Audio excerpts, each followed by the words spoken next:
Oh, this is so cool. This is pretty awesome. So I believe Sadhguru would like to start with some chanting. I need to cross my legs, otherwise my brains won't work.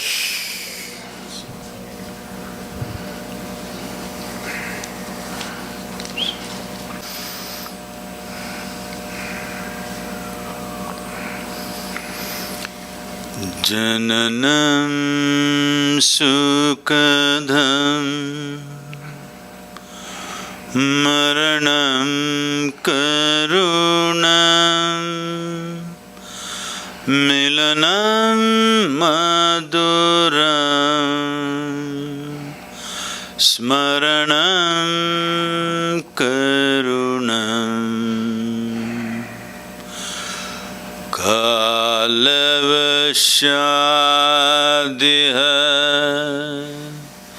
sakalam karunam samayadipate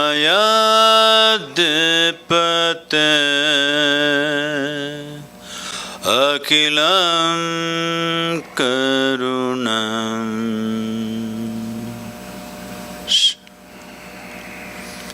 Namaskaram. Good evening, everyone. Good evening. That was amazing. Oh, man. Thank you. The only way out is in.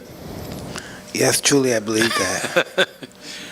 Why you got a big voice and my microphone is not working? Oh, he just has a great voice, this guy. It's a great voice. Great voice.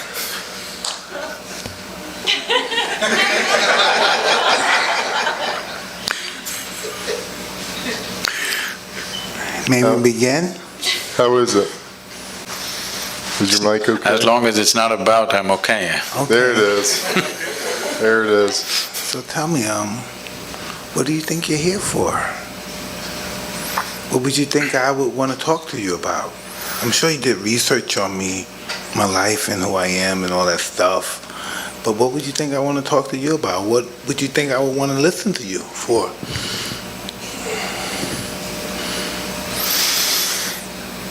Toughest guys in the world get beaten by life. Yeah. You said that was easy, huh? That was so easy, huh? Wow. All my life I thought I was this tough guy. Even recently I was talking about if they say something, I'll blow it. And I do all this stuff all my life because I'm afraid. And if you tell me what I'm afraid of, I can't even tell you what. Why am I afraid? I'm successful. I had some hard times, but I came back. But why am I afraid? Mm-hmm. We need to understand this. This has been hugely misinterpreted and misunderstood on various dimensions. Whether it's fear, or love, or anger, or joy, we need to understand it's not about something, it's by itself. It is not that there must be something that you must be afraid of. It is not that there must be somebody that you are in love with. It is not that you are happy about something or miserable about something. You can be simply miserable. Hello? 6? Or you can be simply happy. You can simply sit here just by yourself and be very loving. You can sit here and be terrified about nothing. Because human experience is not created from outside. Human experience is happening from within. So what happens from within may sometimes find outside stimulus, but you can work it even without external stimulus. Hello? All of you are experts, aren't you? Without any external stimulus, you can create pain, you can create joy, you can create misery, you can create anger, love, fear, whatever you want. Because the seat of experience is within you. Only thing is you are not sitting there, you're crawling around it. You're supposed to be sitting there on the seat. If you were sitting on the seat of your experience, you would decide what should be the nature of your experience. Right now, because you're crawling around, something happens accidentally. We find an excuse. It's because of this guy I'm suffering. Even if he's not there, we would find somebody else. Hello? If that guy is not there, we'll find somebody else. If that is not there, we'll find something else. So, this is not about something. This is about that you have not taken charge of the seat of your experience, that's all. You just need an excuse. And the world will, of course, the world is quite enthusiastic about providing you the excuses. It will. They will provide lots of excuses. But believe me, if you were alone in the desert, you would still go through all these things without anybody around you, without any threat to your life. Yes or no? So, this is the fundamental flaw with life. Instead of fixing myself, I want to fix the whole world. Well, do what you want. You can't even fix one more person absolutely in your life. Hello? 100%? Did you get anybody ever just the way you want, 100%? Did you? Even… they're telling me even robotic machines have their own characteristics, they do their own thing. Even if you have a dog these days, they do their own thing. Yes, because you couldn't fix anybody, that's why you try to settle with a dog. But even that guy does his own thing. You can never fix anything outside of you 100%. If at all, if you're looking for that kind of success, 100%, you can only try with this guy. Try anybody else, you will fail. Yes or no? Hello? Try anybody, you will definitely fail. There's only one. This one, you could do him 100% the way you want. If you manage this one the way you want, where is the question of fear, suffering, misery, all this? This is not because of situations. This is because of the state we are in. Because no investment has been made for the being. First of all, we must decide, are we human beings or are we human creatures? The difference between a creature and a being is, a creature is a consequence of compulsive reactions to everything around us. That's a creature.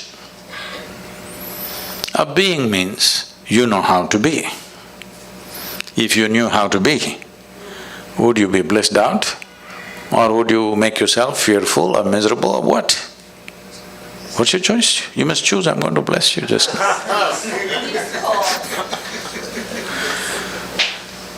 Definitely, highest level of pleasantness, isn't it, for yourself? What you want for your neighbor may be debatable, but what you want for yourself is very clear, highest level of pleasantness.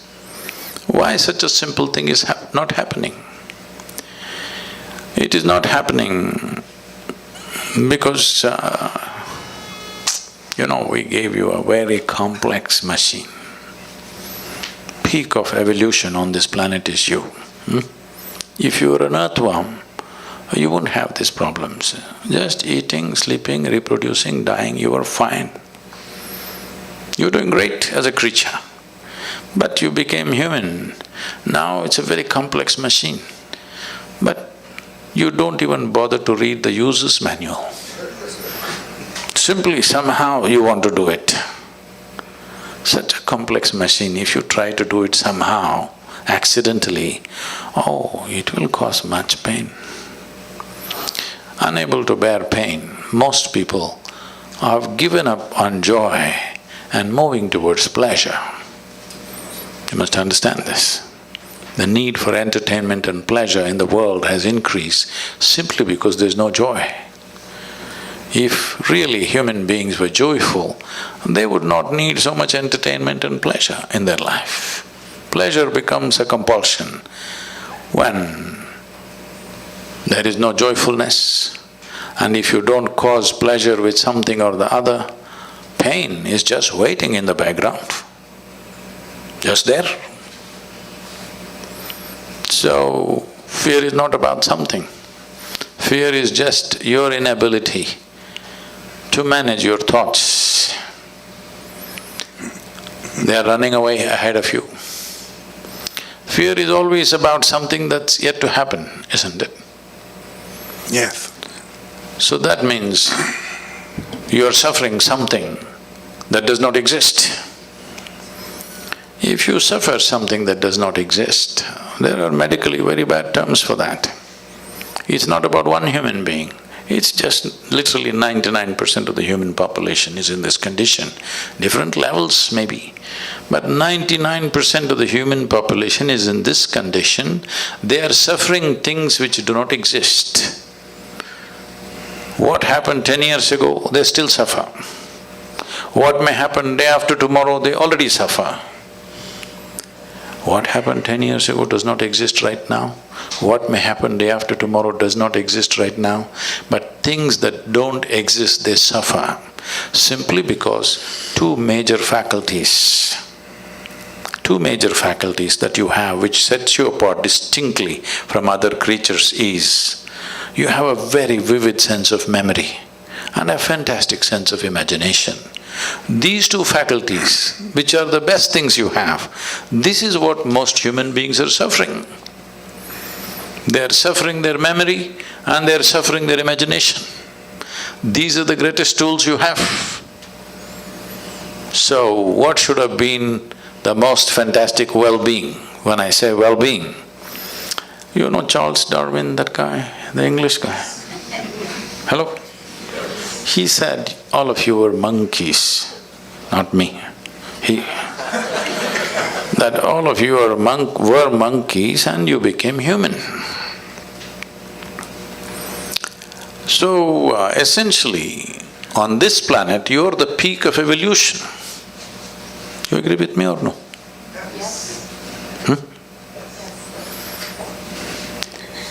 So if you are the peak of evolution, that means you have come with the highest level of faculties.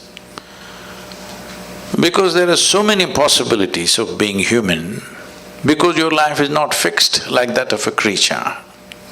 When I say not fixed like a creature, for every other creature, nature has drawn two lines within which they live and die. The reason why an animal's life looks so much simpler and better is because there are no possibilities. So what human beings are suffering is their possibilities. If you destroy the possibilities, you will also be fine. If you want, we can have a portion of your brain removed. You will be so peaceful, you will not know fear, you will not know suffering, you will not know anxiety, you will not know nothing. Yes. All we have to do is take away the possibilities. With the possibilities, the problems are also gone. So right now the problem is the fantastic possibilities that have been invested in us. So to take away the possibilities, either we can remove your brain or we can soak it in whiskey. Both ways you can do it. You take away the faculties, then you're okay. So, the problem is just this, that when you're given something so complex, you need to spend a certain amount of time knowing the nature of the machine that you're using. See, some people are handling these cameras. That's not a spacecraft. It's a simple enough machine. But I'm sure these guys have spent years trying to know it the best. Just any of you get there and do it, what'll happen out of it? Just see a simple machine like a camera. Yes or no? Somebody invested their life. The better they know it, the better they use it. Is it so? Hello? Yes. Why is that not true with this? The better you know this, the better you use it, isn't it? So if you know it really well, people say you're realized. But I think most of us, especially when we come to the level in which we're acknowledging of you, that we all have the urge to improve ourselves. No, they should not improve themselves. Why? Because fear also may improve, misery also may improve. It's happening to a lot of people. See, why did we invent this idea of education? 20-25 years of investment of life. Nearly 1/3 of effective human life is invested in school and college for most people. So tell me, are educated people more joyful and fantastic compared to uneducated people? No, but that's not the only way to improve yourself. I don't only look at that in improving yourself, that's just… No, I'm saying that was the idea behind it, isn't it? I don't know. I'm just talking about it from far from a human perspective to reach your highest potential until you manifest it, you don't even exist anymore. No, I'm saying improvement as an idea is not a good idea. What you need is realization, that you realize what is the nature of your existence. From that, you do whatever. If it's a physical activity, you can improve. You can improve how you're doing something in the world, but you cannot improve this one. It's a fake thing. If you realize everything is settled, otherwise anyway it's a struggle. When situations are good, you pretend that you are improved. When situations turn against you, you will see who is who. When everything is going well, everybody is fantastic, you know. When life turns against you, still are you fantastic? That's the question.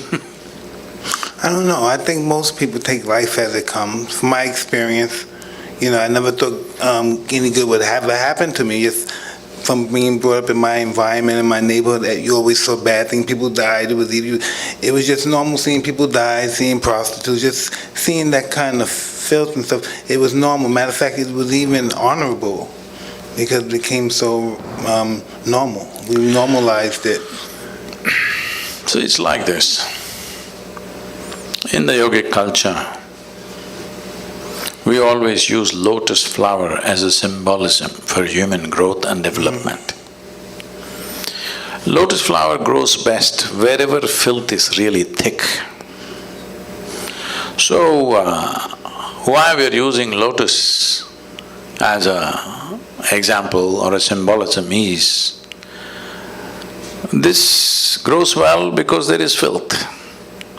It stays in the filth, but untouched and fragrant. So this is a choice that all of us have. Either we can develop allergy to filth and run away and live in a mountain cave. There also filth will follow you in your head, it won't leave you. Or we can become part of the filth. Or we can blossom into a fragrant flower. This is a choice every human being has every moment of their life. Will they exercise this choice? That is a question mark. Yeah, I'm very flowerful.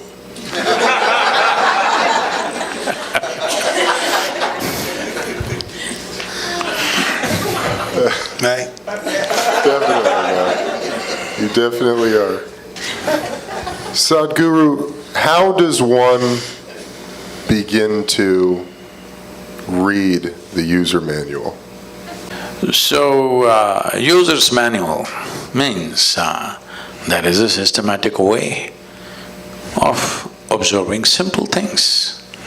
When I say simple things, it is a fact that what you call as myself right now is largely the physical body.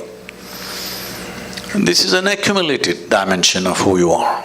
You gathered it over a period of time, isn't it? It's a food that we've eaten, it's just slowly gathered. So this is called as Annamaya Kosha, that means this is a food body. So what kind of food you're putting into your system has a consequence. Well, everybody may grow up like that, but the question is it fulfilling the purpose of being a being, human being, not a human creature? Is it supporting your nature of being a human being? That's a question. Well, when it was a question of survival, we ate whatever came our way. That's a different matter. But now survival is taken care of, it's a time that we need to pay attention. If we want to be human being, what kind of body should I possess? Will it support my being or will it make me into a reactive process? All creatures, nothing wrong with them.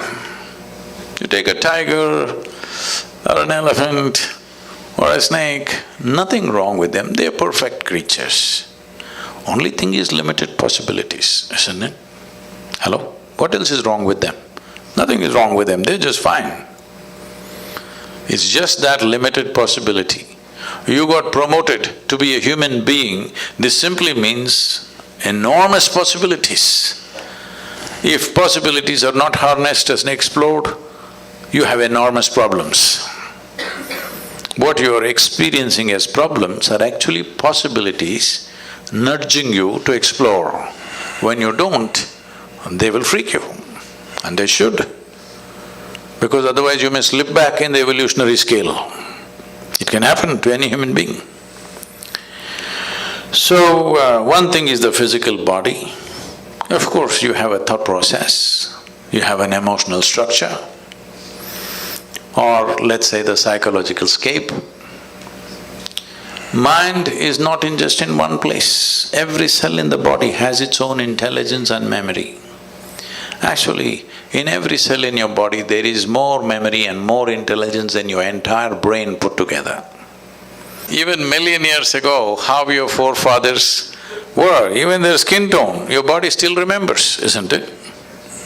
So, the amount of memory that is there in every cell in your body is far bigger than what you hold in your mind.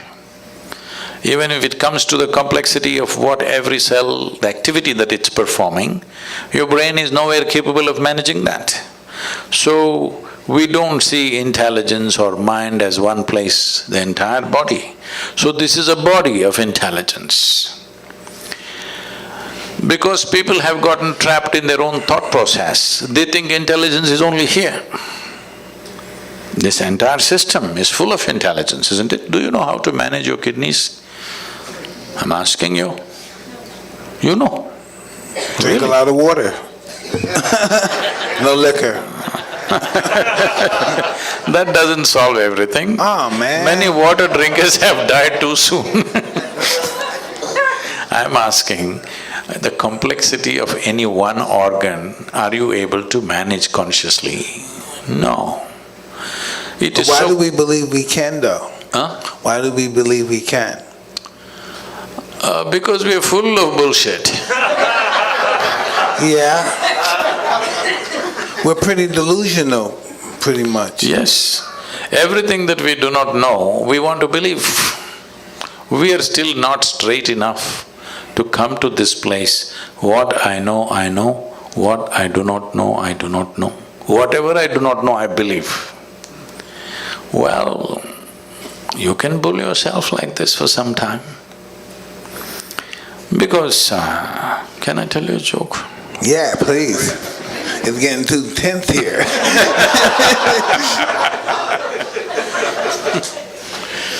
So this happened, a bull and a pheasant were grazing upon the field.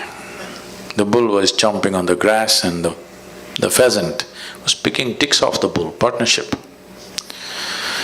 There's a huge tree at the edge of the field and the pheasant looked up at the tree very nostalgically and said, "Oh, alas, there was a time I could fly to the topmost branch of the tree.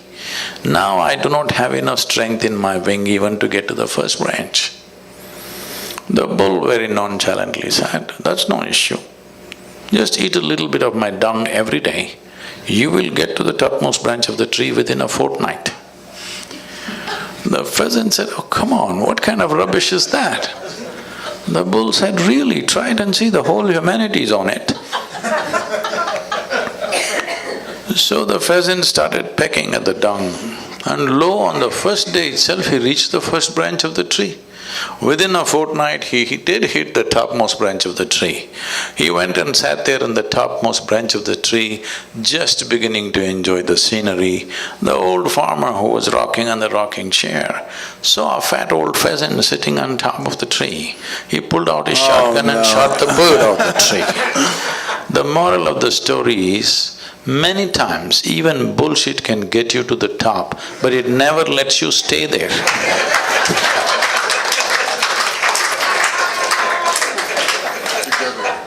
So people are trying to bull themselves into well-being. Somehow, tell yourself funny, fanciful things and feel good for some time, but full of fear. So full of fear. The entire humanity is full of fear because they're flying on bullshit. Unfortunately, they create all kinds of authorities which will dish out this bullshit. A time is coming, a very good time is coming, where human intellect has fired in such a way that anything that is not logically correct, most people cannot digest anymore. Slowly we're getting there. So a time is coming when truth will be the only authority. Authority can never be the truth in future. So good times are coming. It's just that we must hurry it up so that it happens in our times. Hey, where are you from? I don't know, but when I come to United States, every time I stand near the immigration lines, they make me stand in a line which says resident alien. Oh, man. No, you told me you're from that town in India, where that far from the Taj Mahal you were telling me earlier? About? Where you from? Oh, the town? India, yeah. Oh, Mysore. Mysuru, it's called today. Yeah? How did you get on your path? I thought I'm in a chair. No. How did you get on the path to meeting people like this, like us? How did we get engaged? How did you start doing this? What made you believe you can do this? Again, you're talking about belief. Let me clear that first. See, belief means just this. I believe in this or that means, I don't know, but I'm bullying you. Why can't I say I don't know? What's the problem? I do not know is a tremendous possibility in human life. If you see I do not know, naturally the longing to know will come, seeking will come, the possibility of knowing will come. Whatever I do not know, I believe. That means you will never know, you will just go on with your own stuff. So this is why believers always need a flock. But the moment you become a seeker, you become alone. Because if you are the only person who believes something on this planet that nobody else believes, you will feel like a bloody fool. You need 25 people around you who believe the same thing. Now you say, eh, all kinds of rubbish. But when once 25 people gather around you and all of you believe the same thing, boo, confidence without clarity will come. Confidence without clarity is a great disaster that is unfolded upon humanity. It's mainly because of belief systems, mainly because people have become unwilling to see what I do not know, I do not know. What is the problem? So, in the yogic culture, we evolved a method. We always identify with our ignorance, never with our knowledge. Because in this cosmos, nobody knows where it begins, where it ends. In our perception at least, it's a limitless space. In this space, even if you grind all the libraries on the planet and pour it into your head, still what you know is just a speck in the universe. If you identify with that speck, you will become that speck. Because whatever you identify, you become that, isn't it? But our ignorance is boundless. If you identify with your ignorance, you will become boundless. So, what I'm doing is not because of my confidence, because of clarity. I don't have any clarity. I just know what I want and I see it and I consume it.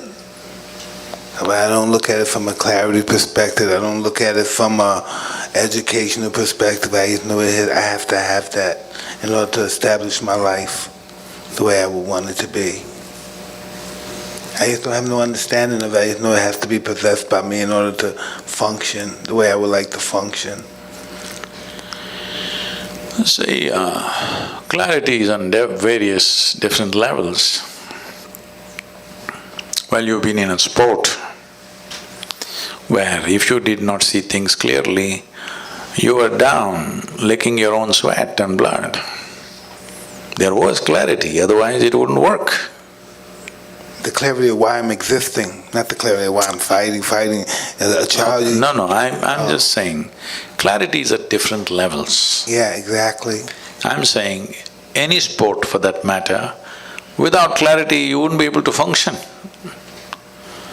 So, without clarity, there is no successful action in anything.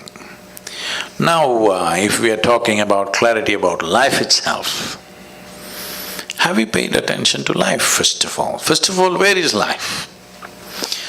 These days, if somebody says, my life, you will have to sieve through many things. They may be talking about their dog.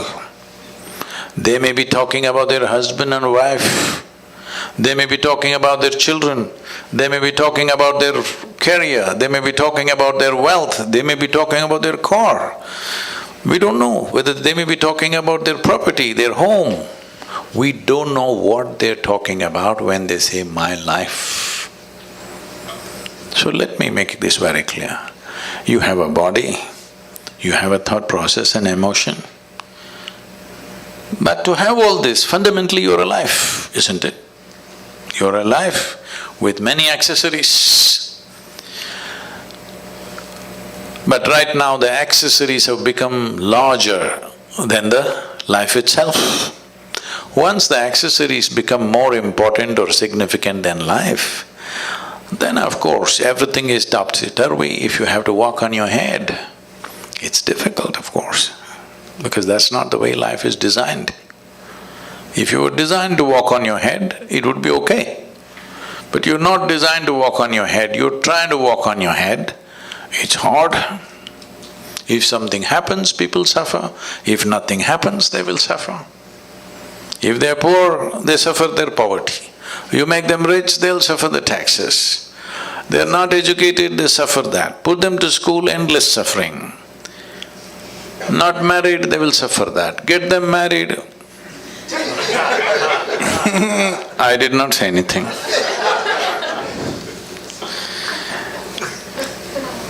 Just tell me one aspect of life that human beings are not suffering. They're suffering every aspect. So offer them death, that will also they'll suffer. So suffering is not because of the nature of life. Suffering is because of the complexity of the mind which you did not care to understand. If you had the brain of an earthworm, you would be fine. Hello? Peaceful, eco-friendly also, because that's a great aspiration in California. The only life which is struggling to be eco-friendly is brilliant. Earthworm knows, a grasshopper knows, a lizard and a snake knows how to be eco-friendly. This most evolved creature on the planet is struggling to be eco-friendly. Yes or no? So, the problem is, complexity of possibilities. Possibilities are the greatest blessing we have, but unfortunately that's what we are suffering, because when something very possible and powerful is given to you, if you don't handle it right, it'll blow up in your face. That's all that's happening. How do you know how to handle it? That's why I'm here. All right.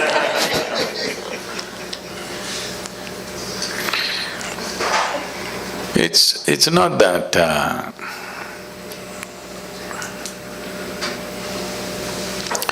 it's not that if let me put it this way, if because of the number of things that I do across the world, more things are going wrong with my life right now than any of your lives, okay? Really, too many things. Just I want you to imagine running a foundation where there are over 9 to 11 million volunteers doing all kinds of things. Volunteers means nobody knows what to do, but they're enthusiastic.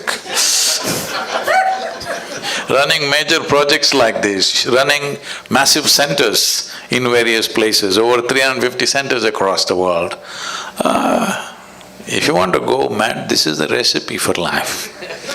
But you think I will die of stress or madness? No, I'll not. Maybe I'll die of exhaustion, I don't mind. But of stress, no. There are many things. Not everything in your life goes the way you think it should go. I should not be saying this, but because as I'm like this, because it came in my mind, I'm telling you, please treat this with some sanctity. Right now, probably in the next few hours, my father will pass. Okay, I've been monitoring this minute to minute, but he will pass. I spent some time just before leaving with him and I came. I sent my girl back to be with him. So, I'm sitting here talking to you, I'm fine, haven't I? But does it mean to say I don't care about him? Hello? That's not how it is. A very intimate relationship. But this is how I am. This does not mean there's no love in your heart, this does not mean that you're not involved. It is just that you're involved with everything, but you're never entangled. That's the difference. I believe that's our process of life or death or whatever we call it, just the process of what we do, isn't it?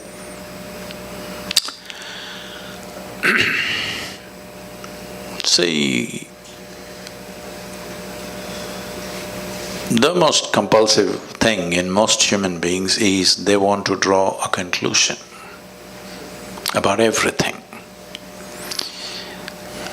Because without drawing conclusion, they will not feel confident about anything in their life. They must draw a conclusion. Oh, she's good. Oh, she's okay. She's not okay. He's all right. That's so not good. I love this person. I hate this person. This is my friend. This is my enemy. Every kind of conclusion.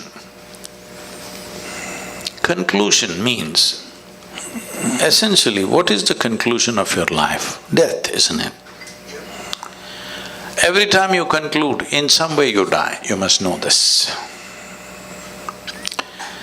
You know, I can take you back. Are there religious people? Hello? Are you religious people?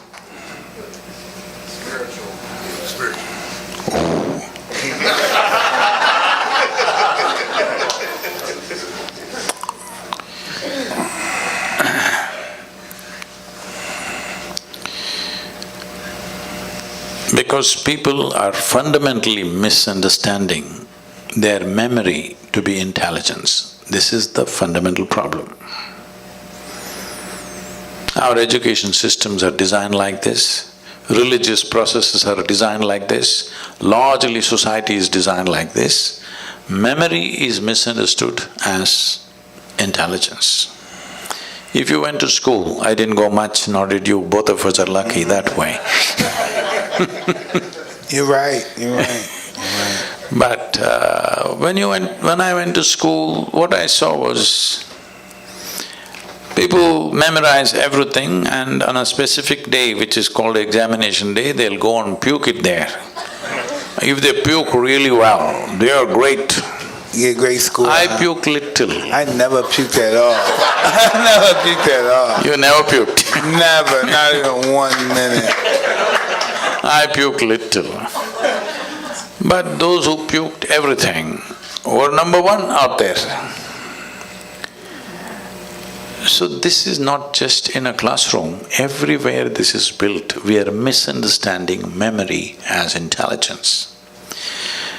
As I said earlier, great times are coming when your memory will mean nothing, because there is a simple phone in my machine which has more memory than all of you put together.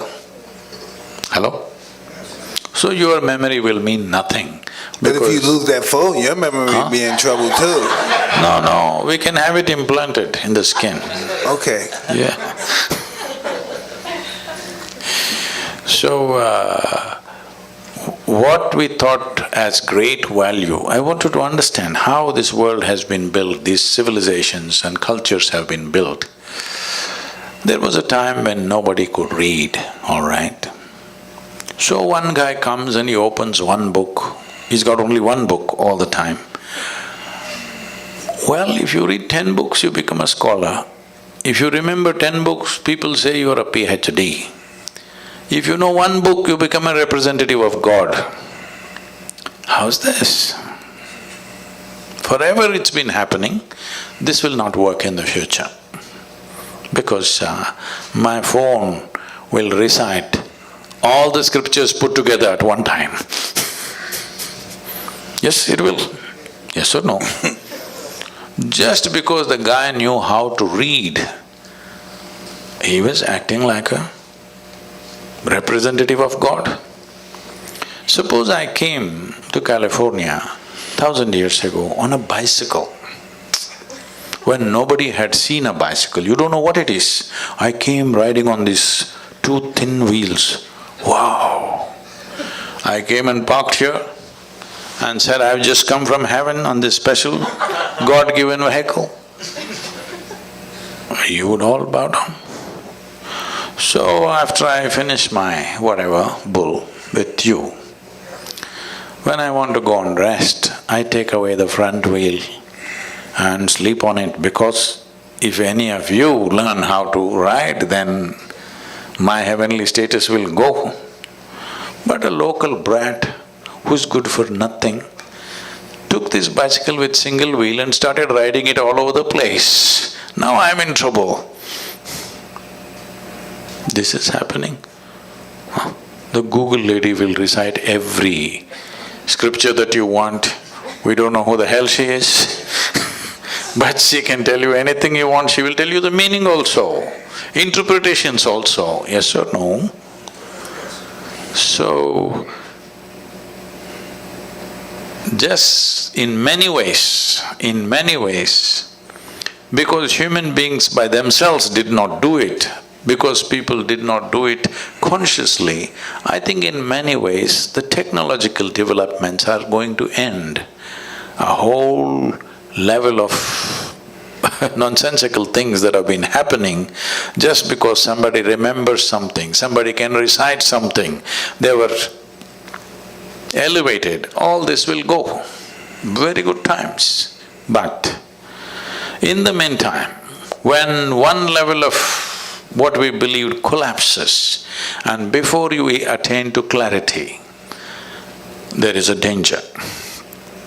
One thing that's happening is, in the world, heavens are collapsing. 100 years ago, how many people believed they are going to heaven? And today, how many people believe they're going to heaven has come down dramatically, isn't it so? So, is it okay? Good. Yeah. Real good. This happened in Alabama. Well, a Sunday school teacher was going full fire. This is Alabama. Full fire. Unfortunately, the audience were not like you, they were all tiny tots. Catch them young policy. In his rhetoric, he stopped and asked, "What do you have to do to go to heaven?" Little Mary in the front row, she's always in the front row, said, "If I scrub the church floor every Sunday morning, I will go to heaven." "Absolutely."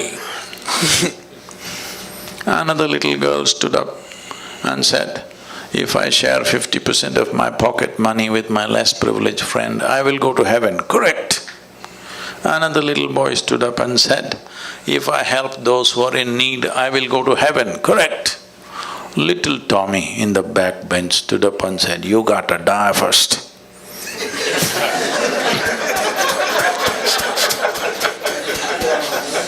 That's a qualification. Yeah. You got to die first. So when we die, depending upon your culture, we will either bury you or burn you or cut you and throw you to the birds. Different cultures, depending upon which culture you are, that they will do. Or in other words, this body is a piece of planet that we gathered slowly. It's good you put it back. I heard that Americans these days are not putting it back anymore. They're building a concrete grave and an aluminum casket. Even when you're dead, you don't want to be eco-friendly. What is this? At least when we die, we should put this goddamn body back into the soil. Absolutely. That's where it came, that's where it should go. And let But the even bugs that eat it. they're not doing. Huh? And let the bugs eat it. Some people are planning to take it to Mars. Anyway, you left your body here and went to heaven. What is in heaven? You know what's in heaven? You don't know? Arey, you should know these things. In the Hindu heaven, food is very good. Good food. Indians, Lives are invested in cooking and eating. In the other place, there are white-gowned ladies floating around in the clouds. If you like that kind of ambience, you can go there. In another place, you will encounter virgin problems.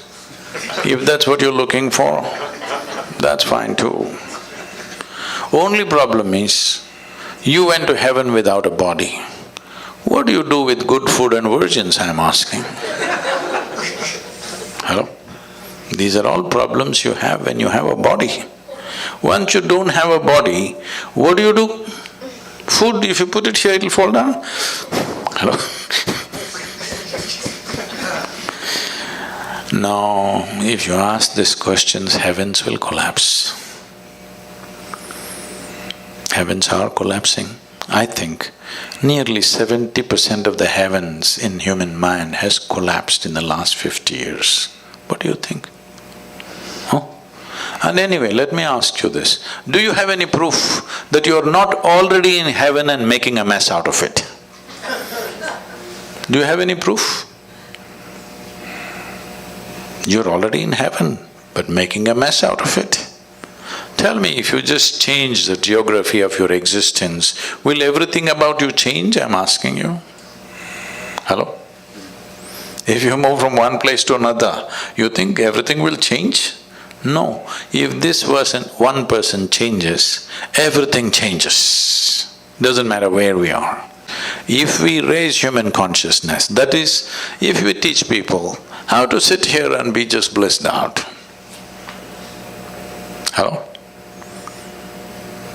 Look at my eyes, I'm always stoned. I'm not on any of your products, but No, you're not. I'm definitely not. But look at me, I'm always stoned. Because the greatest chemical factory on the planet is here. To what extent means, per second, your body is processing something like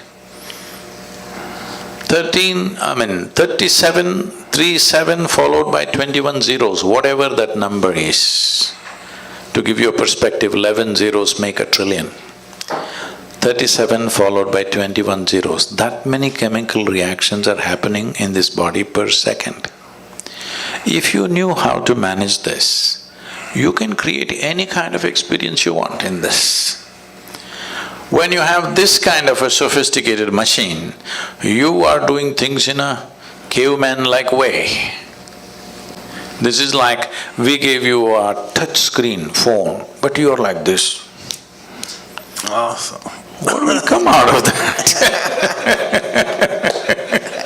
You're supposed to do like this, but you're like this. You know what will come out of it? That's all that's happening right now. So there is a way.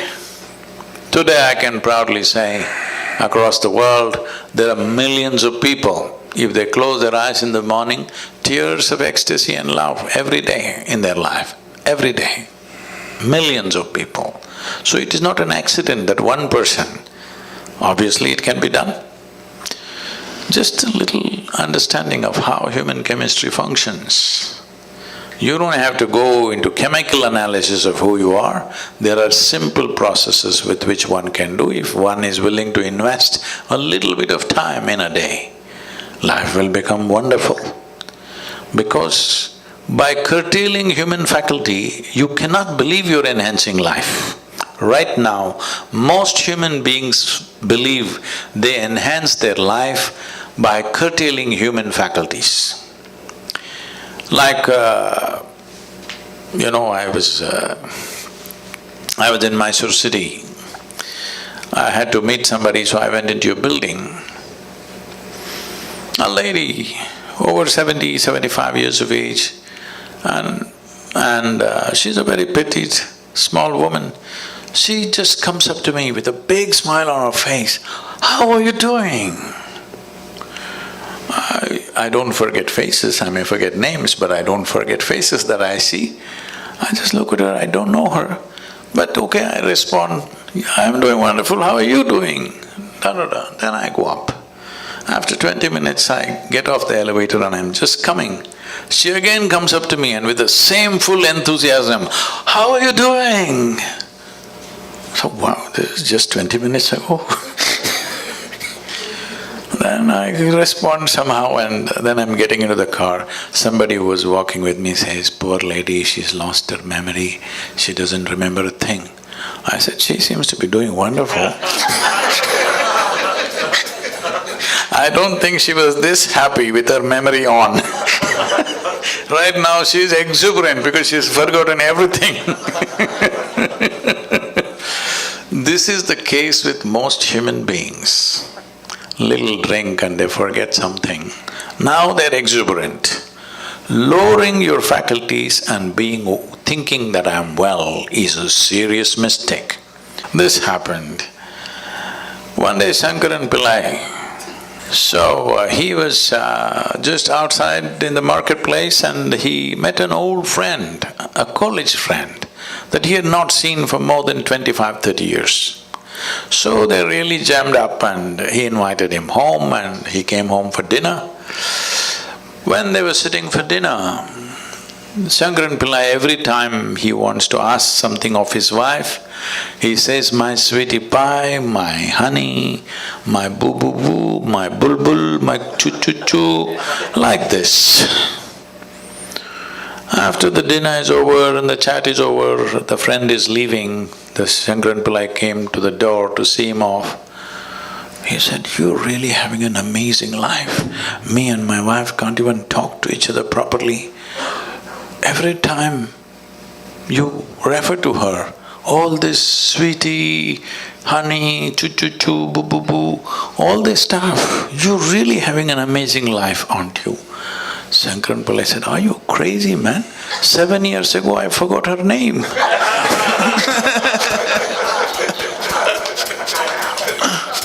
Oh no. So many people are well only when they lose their faculties because their problem is of evolution. Their problem is just that they got upgraded. and they don't know how to handle it. So tell us, how many children do you have? How many children do you have? I know you spoke of a daughter. Yeah, we want to know about you. How many children do you have? All right, I won't answer. No, you can ask. I have millions of them, only one is my mistake. Oh, no, man. I like that one. I like that one. I have many, but only one is my mistake. Okay.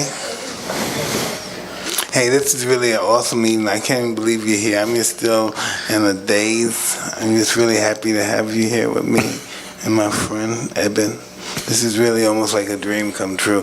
We saw you and we were just in the stage of just reasoning with enlightenment, and we saw your story, how you became, one day you came and you fainted and you thought you were there for an hour and you were there for like 14 hours. That's my story. Didn't that happen to you? Yeah, so I thought that was amazing, and so I stayed a great fan, and I stayed following you. And then I was talking to Eben, and I would say, Eben, you think we could ever get him down here? You think he'd come down here and talk to us?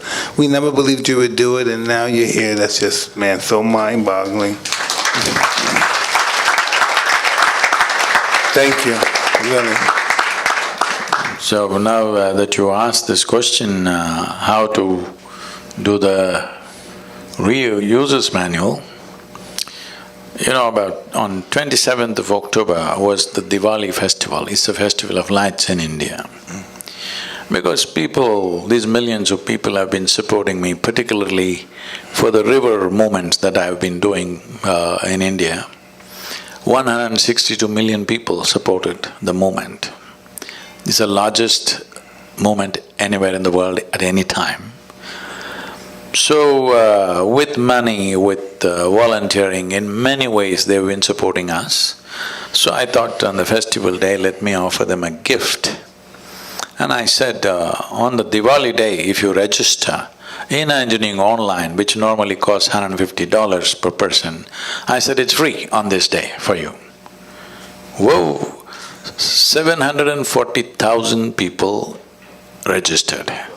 It's cost me a few $1 million now. Now, how do you feel about that? How does that make you feel? It's fantastic that so many people were waiting to do it.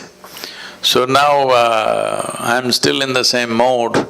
So for all of you who are here today, we'll offer in engineering online free if you register before midnight today. That's the user's manual. I want you to understand, life is a certain exuberance of energy and a certain amount of time. This is all we have, a certain amount of time and a certain amount of energy. Do you have anything more? Rest is all imagined, isn't it?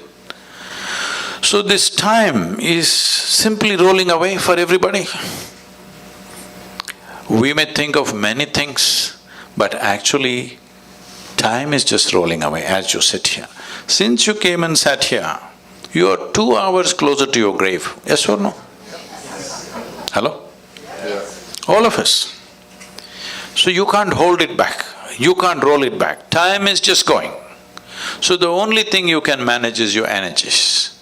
If you keep it phenomenally exuberant, you will know life with a certain intensity. If you keep it low, you will know life in a minimal way. So now this choice is yours. Now let's say time is passing, as the day passes into night, you'll feel a little sleepy. Why? Your energies are like… Now you fell asleep. As far as your experience is concerned, you're as good as dead, isn't it? You don't exist, the world doesn't exist for those few hours. But you woke up in the morning, once again the energy has renewed itself, and this is what you call as life. This renewal of energy and exuberance of energy is what you're referring to as life. So, if you want to experience life, if you want to know life, if you want to really ride this wave of life, your energy should be at the highest exuberance level, or should it be put down? I'm asking you. High. Hi. So, you mean a different thing by saying hi. Probably the only one that doesn't smoke marijuana or do any of them. No, I'm not asking you any of those things. So, Oh, This- you're a neat trick.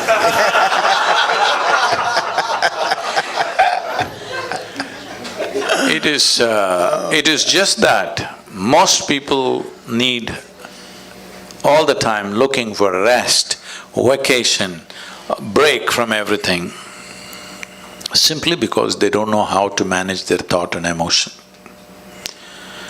I see in United States, people are saying, thank God it's Friday, because they suffer 5 days and they're going to enjoy 2 days.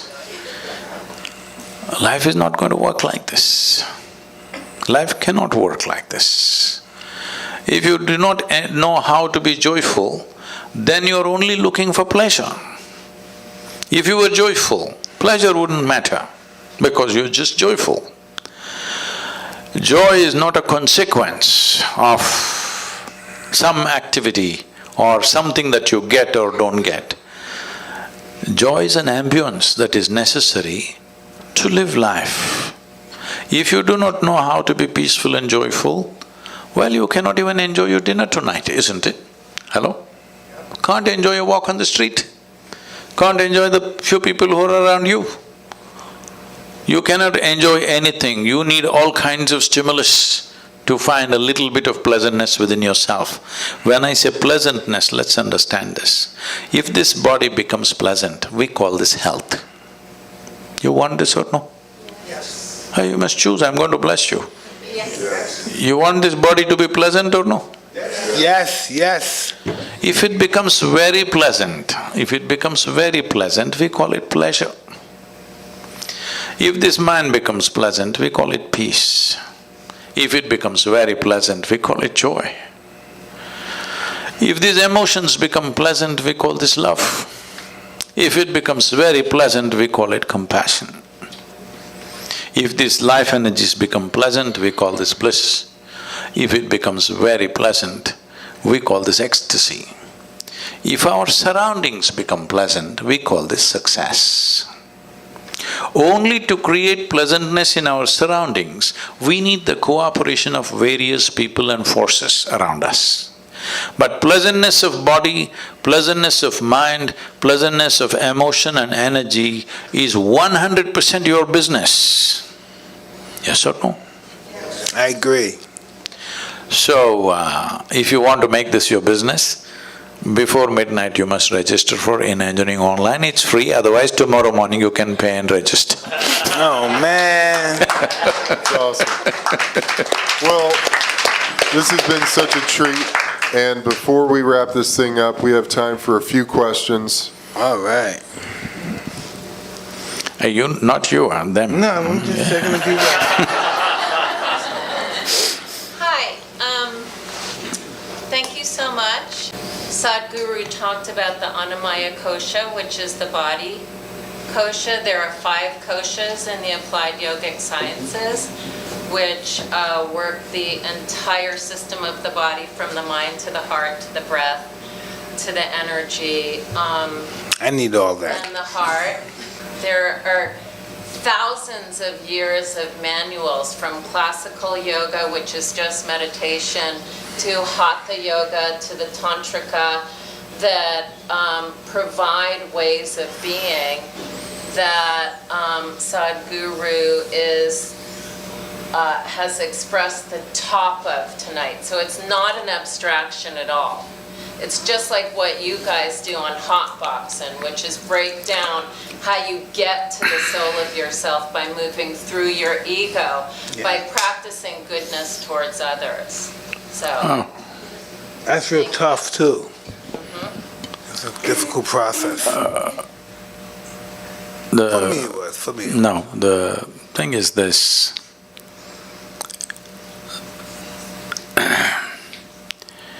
Well, just to explain this, Sadhguru means an uneducated guru. He is not a PhD in all these things. is unread. I don't know any books. I just know this piece of life from its origin to its ultimate nature. If you want to know life, the only life that you can know is this life. You cannot know another life because you can only experience this one. Can you experience something else? You can only experience this life, if at all, if you experience. So, if you want scholarship, there are many things. But if you want realization, in is the only way out.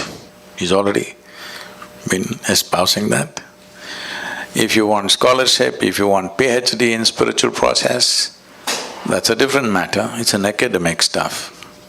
But if you want realization, in is the only way out. Why do you think there are books about life? You should read a book about life only if you are not alive. Suppose you are not alive, then to know about life you must read a book. When you are the life, hello? The only thing that you need to do is turn inward. Inward means what? Right now the only way you are perceiving anything is through the five senses of seeing, hearing, smelling, tasting and touching. This is the way you know the world. None of these things are geared to turn inward. You can't roll your eyeballs inward and scan yourself. You can hear this, but you can't hear so much activity that's happening here. If an ant crawls upon your hand, you can feel it. So much blood flowing, you cannot feel it because the sense organs are essentially outward bound.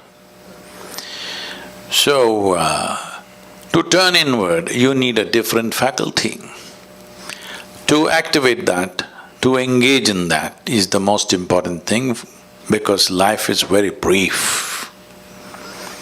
Only miserable people have a long life. If you're joyful and exuberant, it's a very brief life. Yes, it's very, very brief. Have you noticed on a particular day, you're very happy, 24 hours, poof, went up like a moment? You're a little depressed. 24 hours feel like 10,000 years. Hello? Because only miserable people can have a long life. Otherwise, it's a very brief life. In this brief life, the most important thing is you know the nature of your existence. Don't add all kinds of philosophies to this. This is very simple. It's like you bought a phone, a new phone. Should you read the user's manual in the first 3 days? Or should you read it after 3 years when you're discarding it? This is all. The first 3 days if you read it, you'll use the phone effectively, isn't it? To use this effectively, quickly, as quickly as possible, we must get this. Then we live life without you being an impediment in your own life. Other impediments are always there. Other things are always there, we need to learn to ride it. If you don't learn to ride it, it'll crush you, of course. You see California, people are riding the waves. What is the dream of a wave rider? One day he would like to do the tsunami. Yes or no? One who is really good at it, what is he dreaming of? One day when the tsunami comes, he would like to be riding on the wave. Those who do not know how to ride the wave, they're terrified of it. This is all it is. The instruments of life must be in your hands. If they're in your hands, whatever life throws at you is not your choice. What you make out of it is your choice. This will not come out of scholarship. This will come by turning inward. This is why inner engineering. You engineer yourself the way you want yourself to be.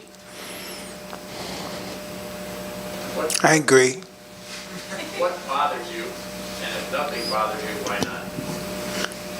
This is Jim Gray right here, sir, by the way.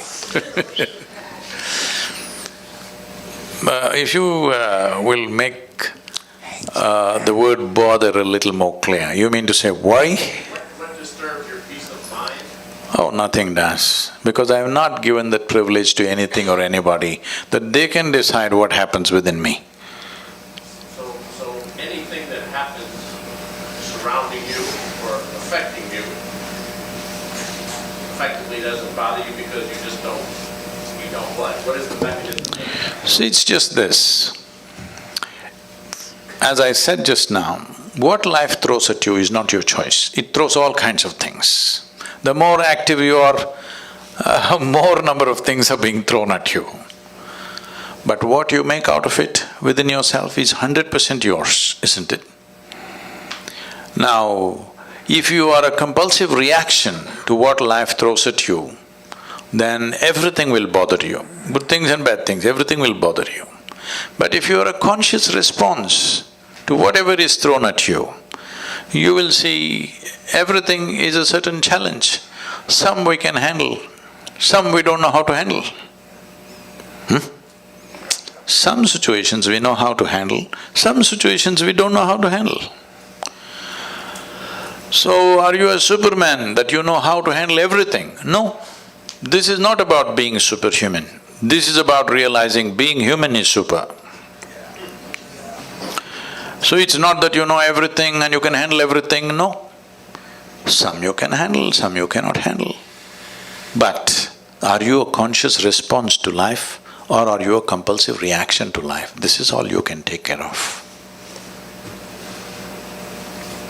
Anybody else? This is so cool. How do you, if, with the good work, the work that you're doing, sometimes it's easy to get caught up in the result, the desire of what you're trying to do. How do you detach, but at the same time help? I'm using these simple things, but how do you… You've been reading Indian stuff, huh? You've been reading Indian stuff, that's why this detachment and all that. Tell me, can you experience anything in this world without involvement? If you're not involved, how will you know anything? You cannot experience anything unless there is involvement. The more profound your involvement is, the more profound your experience of life is, isn't it? So where did this detachment come? This is because you got entangled and it hurts. Now somebody told you remain detached. See, if you want to really detach from life, you must be dead. That's efficiency. Hello? You know, I was doing a program and this lady stands up to introduce herself. And she says her name and says, I've come from Singapore. In the last 2 years, I committed suicide 5 times. I said, stop. I said, at this level of inefficiency, you are not getting anywhere in your life. 5 times you committed suicide and you're standing here, I don't like that. I like efficiency, hello? Whatever the hell you want to do, at least you must do it well. So, because you got entangled and it hurt you, now you're thinking detachment. No, without involvement you will not know a damn thing in this life. If you want to detach, the best thing is death, you're detached. Why are you here and trying to be detached? It is just that, as I said earlier, your problem is you're trying to experience something which is not yet. That is, you are having a mental diarrhea. You are suffering a mental diarrhea and you think you're engaged with future. You're never engaged with future, I want you to understand. You're never engaged with past or future. You're just having a mental diarrhea, isn't it? Hello? Right now, can you live what happened yesterday? No, in your mind you can have mental diarrhea and think it is actually happening again. Or can you live what may happen tomorrow? But you can have mental diarrhea and believe that actually you're experiencing it. Because you don't have a distinction between what is psychological reality and what is existential. This is the problem. You are mistaking your psychological drama to be life. Your psychological drama is not life. Right now, unfortunately, a whole lot of human beings have gone into this. They misunderstand their thought and emotion as life. No, it's just your thought and emotion. They're supposed to play the way you want, but you are playing the way they want.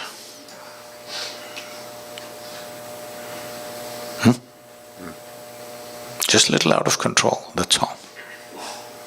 Don't weave a philosophy out of an ailment. I was thinking when you were saying, like on myself, like we almost, let's just go to another perspective.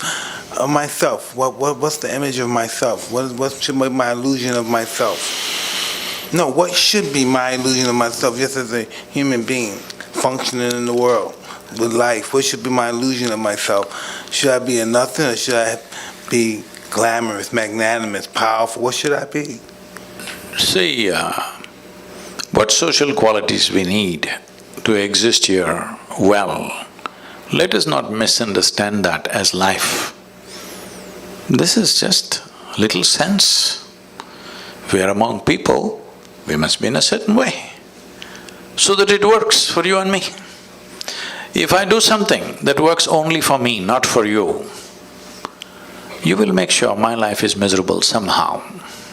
Yes or no? Hello? I can trust you on that, come on.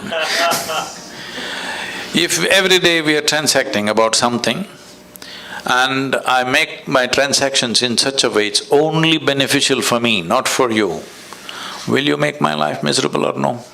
Yes. You will. This is the nature of coexistence. So when we are here together, it's important we function in such a way that whatever we do, it benefits both of us so that this transaction can go on. Whether it's marketplace or marriage, both the parties should benefit, otherwise it'll die, isn't it? So do not misunderstand this understanding or this simple sense as human nature. No, this is just simple sense. If you were living in the jungle alone, you would live one way. You live with certain number of people, you will live another way. You live with a large number of people, you live completely different way. This is just simple sense of adapting to the existence we are. So, do not understand this as the nature of your life, no. This is just sense. Some people figure it out early, some people figure it out later, but this is just sense. Well, Thank you. thank you so much, Sadhguru. We're out of time. Out of time. Out of time. But I want to thank you guys again so much for coming. Thank you, Sadhguru, and your incredible team.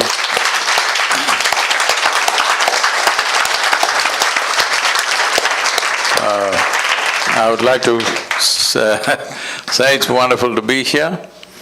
I watched Mike fight way back, and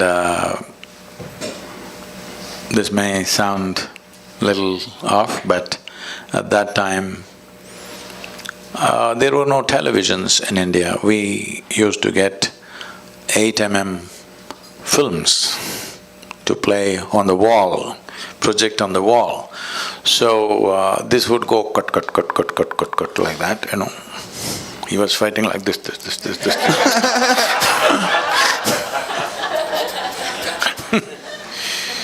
So in somebody's house, we were sitting and watching. We had watched lots of boxing matches at that time because I was this I shouldn't tell you. I was in my school boxing team. Really? Wow. You struck someone before?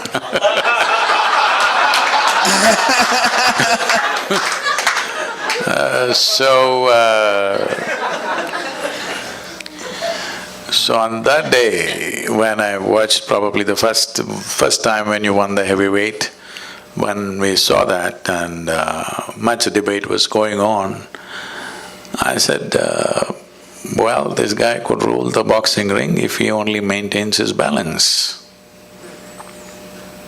Because I saw a talent which I was just watching your interview today, which I think you're that wonderful man who took you up and transformed a street brat into a champion. Yes, he did. Yes, he did. He did. So he saw the talent too, I'm sure, and that's why he invested himself. It's fantastic. It's just this. Every human being, many things are hidden within every human being. Not everybody, unfortunately, gets the situational opportunities to shine. It's happened wonderfully in your life. Well, other things have happened.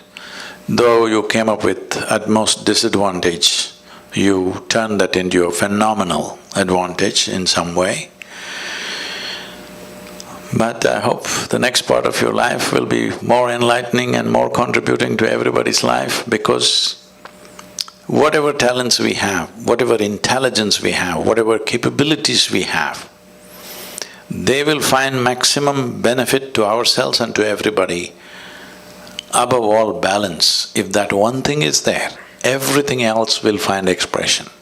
If we lose that one thing, our talents and our capabilities unfortunately will turn against us.